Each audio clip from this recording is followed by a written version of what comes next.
Scrum in 3 minutes. Think about stakeholders, customers. They've got something that they want, but in order to articulate it, they need the product owner. The product owner knows what the business wants, what the customers want. It gets put into a product backlog. Then we move into the sprint. The first event in the sprint is known as sprint planning.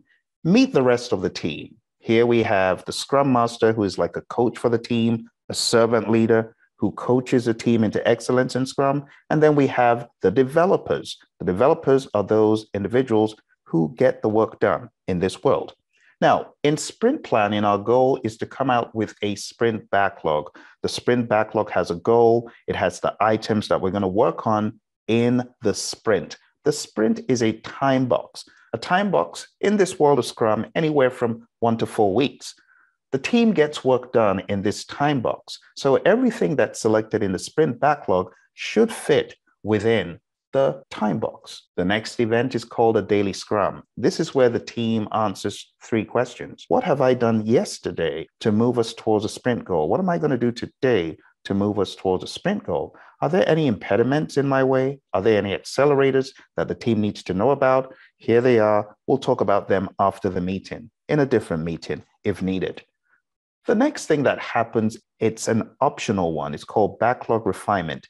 This is where the product owner works with the team to get some requests or user stories, if they are in that form, ready for the next sprint. They could be in any format that works for you. The next thing that happens is we get the increment, also known as a potentially shippable increment. This means we could ship this if it is featured enough, but not every increment is featured enough. So we may need to have a number of increments to get a release. Also bear in mind, it doesn't have to be just one increment we get in a sprint. We could have several increments.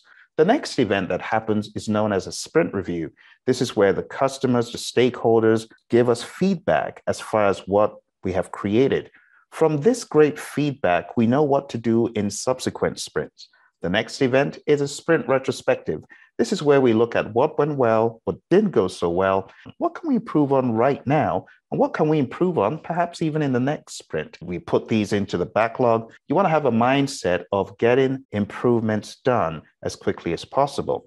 You can see we have 3 roles: product owner, scrum master, and developers, 5 ceremonies that are officially recognized. That is sprint planning, the sprint review, sprint retrospective, and daily scrum. And we have 3 artifacts: product backlog, sprint backlog, and increment. I hope you found this to be helpful. Hit like, subscribe, and hit the bell icon so you'll be notified whenever I come online with more videos. Thanks for joining me. Bye for now.